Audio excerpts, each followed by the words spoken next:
Welcome to the Title I Part C Migrant Education Program Eligibility Refresher Training. My name is Claudia Melodic, and I am the Migrant Education Services Manager. This refresher training is for anyone who has received my full eligibility training in the past and is currently certified or will need to be recertified soon. If this is your first time receiving the MEP eligibility training, you should contact me as soon as possible to set up a time and date for the full training. My phone number is 952-232-1210. For this training, we will be using the MEP Eligibility Factors Checklist. We will review and understand eligibility factors. We will go over interview and COE process during COVID-19, and we will see what's new in IDNR.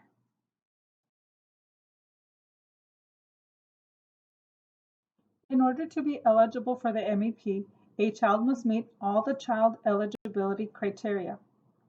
The eligibility criteria are denoted in the checklist with check boxes for each factor and subparts. The checklist may be copied as a worksheet and utilized to guide you through each eligibility determination. The eligibility factors are based on MEP definitions for migratory child, migratory agricultural worker or migratory fisher, qualifying move, and qualifying work.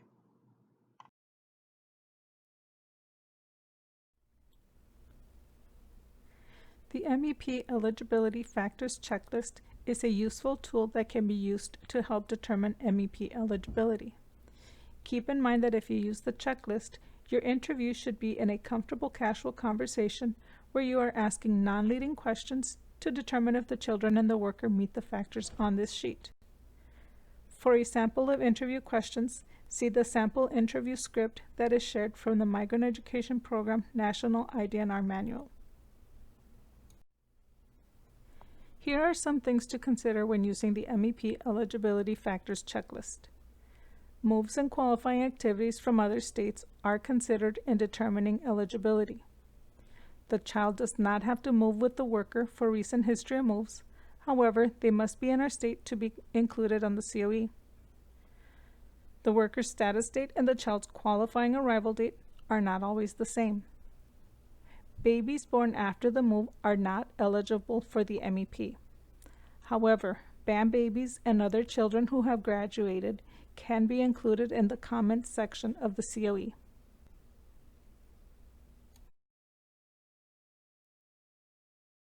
Before we go over the Child Eligibility Factors Checklist, I highly recommend that you make a copy of the checklist to use during the practice scenarios. Factor 1. Child's age. The child is younger than 22 years old on the date of the interview. Factor 2.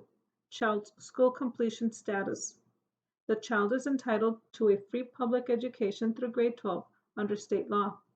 For example, the child is not a high school graduate or does not hold a high school equivalency diploma, or the child is not yet at a grade level at which the school district provides a free public education.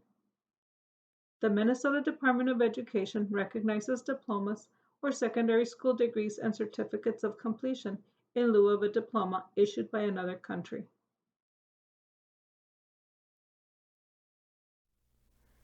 Factor 3A, Child's qualifying move. The child moved within the 36 months preceding the date of the interview. The move made by the child was due to economic necessity and from one residence to another residence and from one school district to another. Factor 3B, Child's qualifying move relative to the migratory agricultural worker or fisher.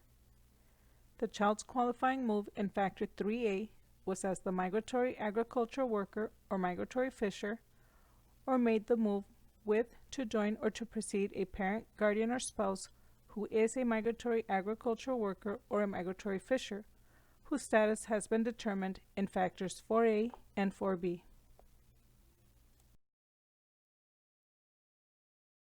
Factor 4A, Migratory agricultural workers or migratory fishers qualifying move.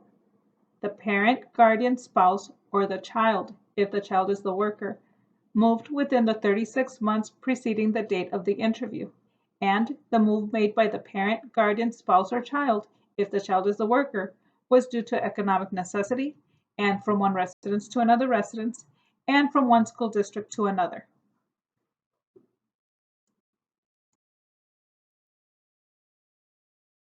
Factor 4B, qualifying work for the migratory agricultural worker or fisher. After the qualifying move in Factor 4A, the parent, guardian, spouse, or child, if the child is the worker, engaged in new qualifying work soon after the move, or did not engage in new qualifying work soon after the move, but he or she actively sought new qualifying work and has a recent history of moves for qualifying work.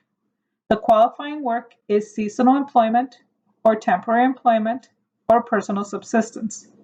The qualifying work is agricultural or fishing. Now that we have reviewed the eligibility factors on the checklist, it's time to practice. You should have a copy of the eligibility factors checklist on hand to use with each scenario. Scenario 1.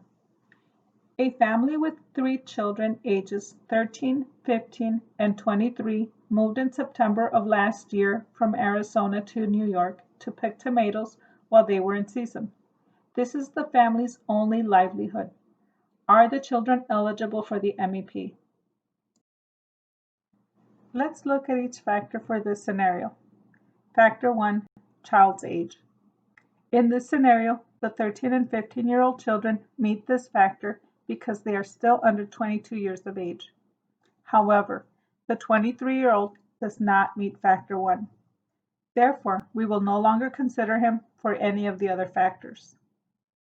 Factor 2, child's school completion status. In this scenario, the 13 and 15-year-old children meet this factor because they are still entitled to a free public education. Factors 3A and 4A are to determine if there was a qualifying move by the child and the worker. To be considered a qualifying move, the move must be within 36 months preceding the date of the interview. It must also be due to economic necessity and from one residence to another residence and from one school district to another. Since the family moved together in this scenario, we will look at factors 3A and 4A together. The scenario states that the family moved in September of last year from Arizona to New York and that this is the family's only livelihood.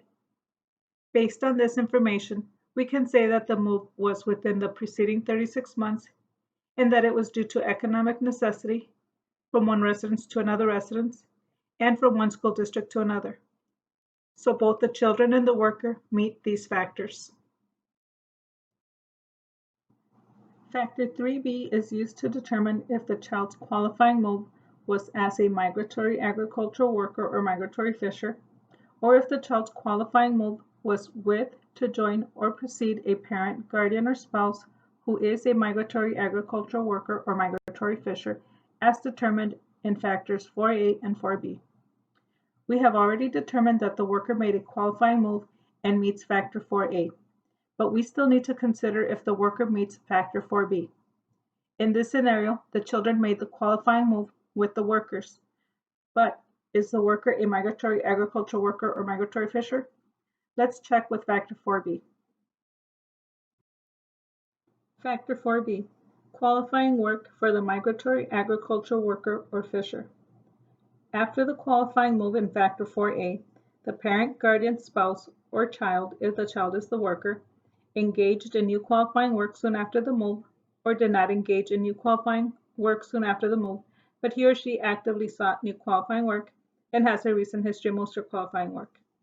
The qualifying work is either seasonal or temporary employment or personal subsistence, and it is either agricultural or fishing. Again, we have determined that the worker meets factor 4A for qualifying move.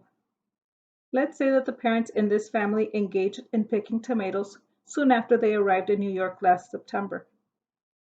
Picking tomatoes is seasonal employment and it is agricultural. We can say that they meet this factor, and together with factor 4A, they establish themselves as migratory agricultural workers. Therefore, the children made a qualifying move with someone who is a migratory agricultural worker and they meet factor 3b. So in this scenario, the two youngest children meet the basic eligibility factors and are eligible for the migrant education program. The oldest child does not because he is older than 22 years of age. As you can see from this scenario, you do not have to follow the factors in the order that they are listed. The important thing to determine is that all the factors are met by the child and the worker to be eligible for the migrant education program. Use the eligibility factors checklist to determine if the children in the following scenarios are eligible for the MEP. Scenario 2. Anna, age 18, worked at a processing plant in Arkansas.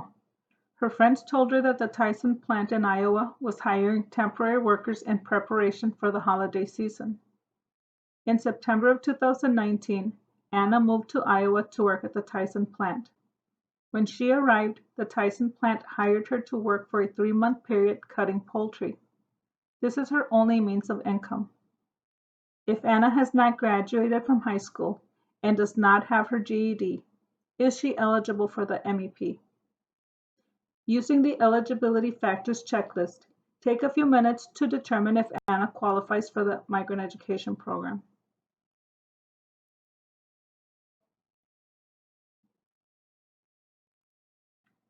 Based on the eligibility factors, is Anna eligible for the migrant education program? The answer is yes. Anna, as the child and as the migratory agricultural worker, meets basic eligibility factors for the MEP. Scenario 3. A family with 2 children ages 11 and 14 moved 10 miles down the road last month to pick blueberries as they were coming into season. The children changed schools, but they remained in the same school district. This is the family's only means of income.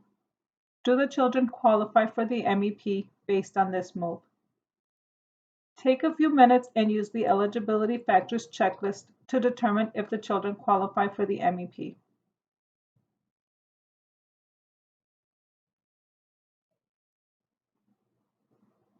Do the children qualify for the MEP based on this move? In this scenario, the children meet factors 1 for age and 2 for school completion status. But because the family did not move from one school district to another, which is a requirement for a qualifying move, they are not eligible. Scenario 4. Pedro and Maria Fernandez and their 3 children ages 9, 12, and 14 reside in Annandale most of the year and consider it their home. They have a long history of migration. Each year they travel to Glencoe for Pedro and Maria to work packing peas and corn, and then to Big Lake to sort potatoes. Last June, the family left Annandale and arrived in Glencoe to begin work packing peas. Both parents worked through the harvest season in late September.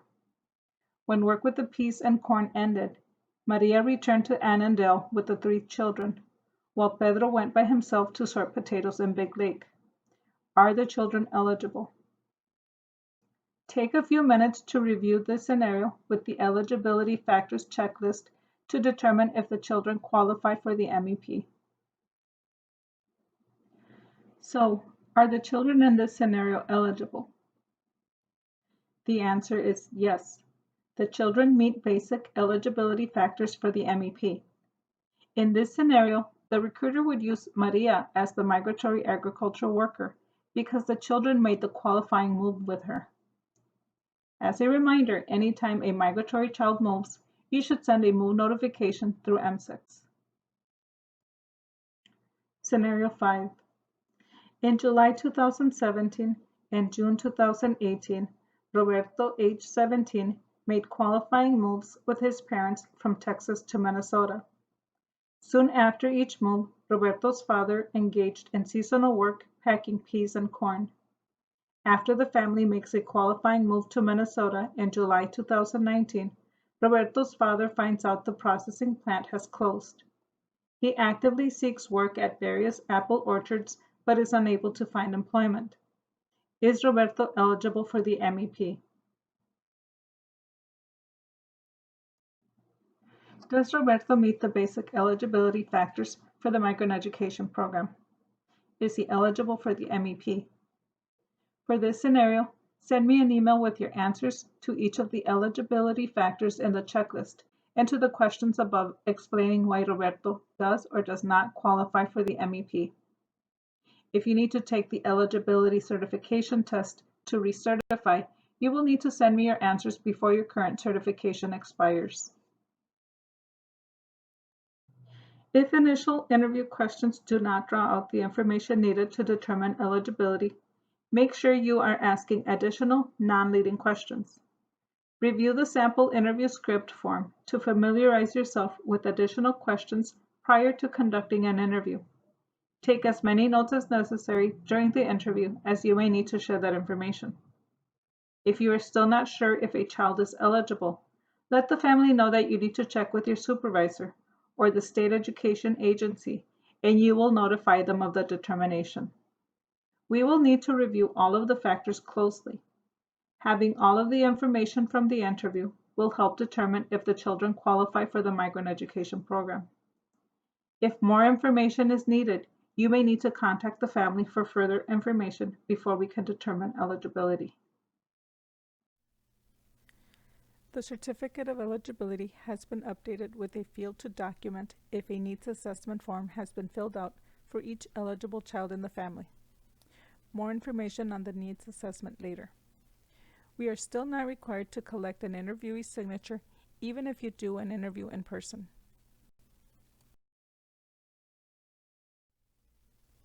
To search student records and M6, log into your M6 account.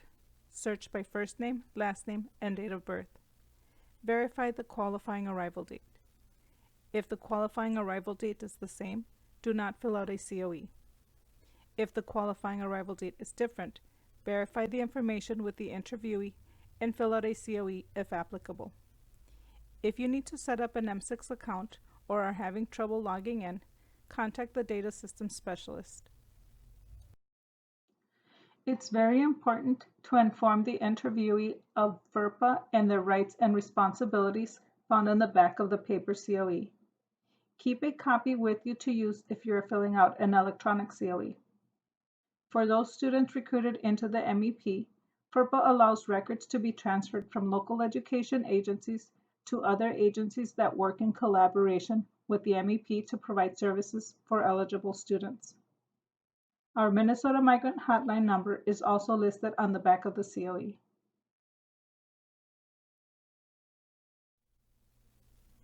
Currently, we are conducting limited face-to-face interviews due to the pandemic. During a phone or video conference call or in-person interview, we are not collecting the interviewee's signature. Follow your LEA's guidance for contacting or interacting with families. Check the box, due to COVID-19 pandemic, signature was unable to be collected. Verbal authorization was obtained and interviewee agrees to the above statement and the information collected on the COE. The person who signs the COE or verbally agrees must be the source of the information contained in the document and should verify any information provided by another source. We may need to collect the signature at a later date and families will be notified if necessary.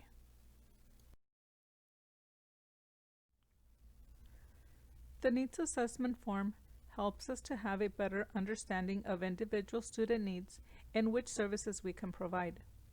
Please encourage families to take a few minutes to fill it out. This form can be filled out on your device or may be printed. It should be filled out completely and submitted with the original paper COE to the data coordinator. The needs assessment is part of the eCOE and the data systems specialist will go over those instructions with you.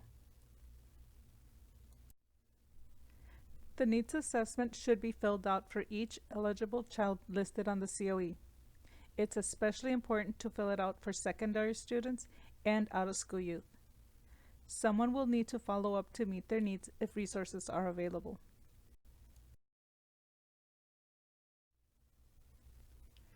Record the child's legal first name, last name, date of birth, and their age. Record the name of the school where the child attends when they return to their home base. record the child's last grade completed.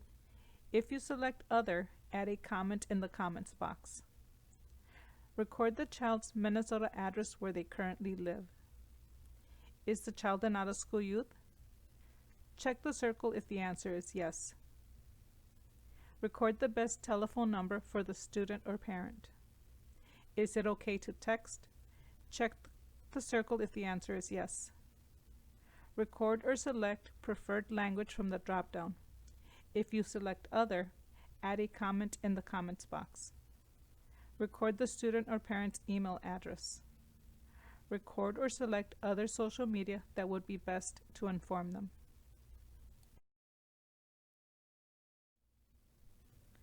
What supplementary instructional services are needed most? Check all supplementary instructional services that are needed. If Other is checked, add instructional service in the field provided. These are some examples of the types of services that fall under some of those listed. MEP paid teacher or system contracted to conduct reading and/or math instruction. Purchasing materials and/or registration for a student to take the GED exam. Assistance with orientation to higher education, and facilitating work-study opportunities for students.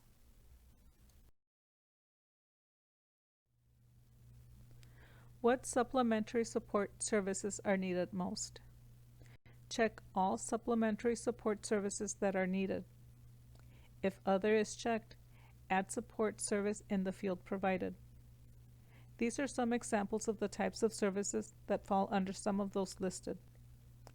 Giving students program-funded educational supplies, advocating such as linking with other agencies or school services, activities that assist in accessing basic human needs such as food, clothing, and shelter, helping with school enrollment, advocacy related to COVID-19, and arranging health or dental visits.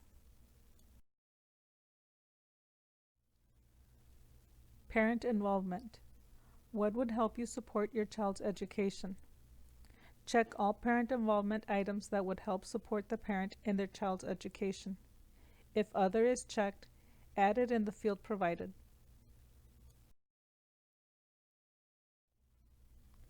Your child.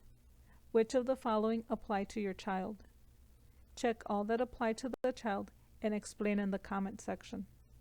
If Other is checked, add the information in the field provided. Add any comments from the above fields if necessary. Person who filled out the needs assessment. Enter your name and the date the form was filled out. It should be the same date as the COE if possible.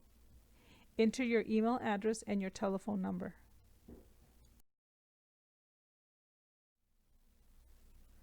It's important to submit the needs assessment for every child with your COE for data entry. Follow up with any services they may need that you are able to provide. Secondary and out-of-school youth may need a guidance counselor or reach out to Lydia Guzman, our secondary director at the Midwest Migrant Education Resource Center.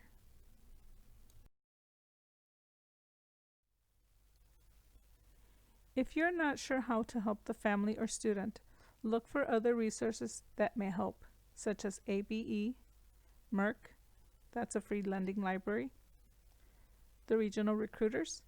They may have contact information for different local community agencies, the guidance counselors, and community health services. M6 move notices are a fundamental part of the determining eligibility process. A move notice should be filled out in M6 every time a family has arrived or has left the school district. Submit a move notice as soon as possible. For recruitment requests, share our link through email, the Minnesota Migrant Hotline number, or the QR code for when the family moves again or if they know someone who has or is moving. The IDNR team consists of 3 regional recruiters located in different areas of Minnesota and in North Dakota. Randolph Ayazveta is in Region 1, Northwest Minnesota and North Dakota. Yadira Zamora is in Region 2, the metro area and northeast Minnesota. Maria Davila is in Region 3, southern Minnesota. They are responsible for the identification and recruitment of eligible migrant children in areas where we don't have certified migrant liaisons or other trained and certified staff. They connect families to local resources in the community, and they may provide some assistance in IDNR to help new recruiters get comfortable in conducting interviews with families to determine eligibility for the migrant education program. They also conduct the North Dakota and Minnesota re-interviews. You may reach out to them if you need help finding local resources for migrant families. Are you still certified to determine eligibility for the MEP? If your certification has expired or is about to expire, you will need to take the certification test after going through this refresher training. The certification test link will be shared with you once you email me your answers to the questions on Scenario 5 in this training. Please note that if you get an answer wrong, you will need to log in as if you are starting a new test. You may not resume a test unless you have saved it to resume at a later time and date. If you still have questions on eligibility for the Title I Part C Migrant Education Program or on the Certificate of Eligibility, please contact me. I would be happy to help you.